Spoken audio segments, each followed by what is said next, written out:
The Spanish Parliament is sitting today for the first time since November's inconclusive general election. Socialist leader Pedro Sanchez is seeking to form a coalition government with far-left partners Podemos. But the two parties together don't have enough seats to form an absolute majority. So they'll need the cooperation of some other parties in what is a highly fractured political landscape. To analyse Sanchez's prospects, I'm joined now by Simon Hunter from El País newspaper. Morning to you. The first sitting now since last month's inconclusive election. What can we expect from today, and will any success be made?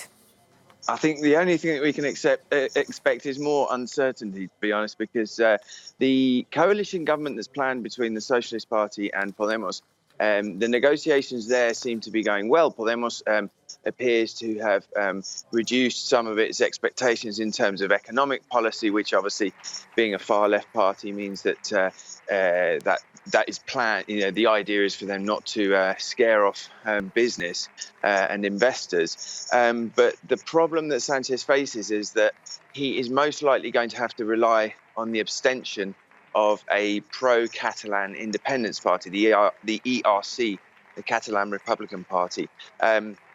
And as soon as Sanchez makes any overtures towards that party, it gives the conservative opposition ammunition to attack him with, i.e. to say, well, look, you're trying to do deals with people that basically want to break up the unity of Spain. To further complicate matters, Sanchez would like this to happen very quickly. He's been keeping very quiet, but he's been saying the last couple of days that we cannot go to a fifth general election in Spain, so this has to happen.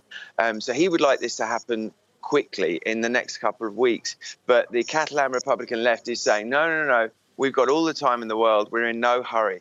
And what they want are guarantees that negotiations between the Catalan Republican left and the Socialist Party will include talks about some kind of referendum or sovereignty for Catalonia, which obviously the mainstream parties in Spain do not want to see. Well, talking about the mainstream parties, it's the far-right Vox party that's now the third largest party in the Spanish Parliament. What kind of attitude has that got from the mainstream parties in terms of the relationship they're going to have now with Vox?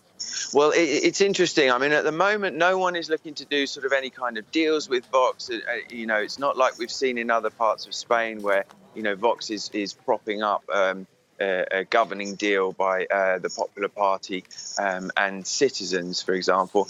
But the main issue at the moment is what their role will be on the Speakers Committee. The Speakers Committee oversees the running of Congress. It decides what debates will take place within Congress. And at the moment, the Socialists are trying to freeze Vox out from that Speakers Committee. Obviously, being the third largest party, they are due a place there, but it all works on a system of voting. And the Popular Party are not so clear about this. They are not keen to exclude a party that they call constitucionalista, i.e. a party that wants to maintain the unity of Spain and maintain the sort of status quo in terms of the regional system. And obviously Vox is very, very, bitterly opposed to any kind of nationalism, whether it's Catalan nationalism or Basque nationalism in Spain.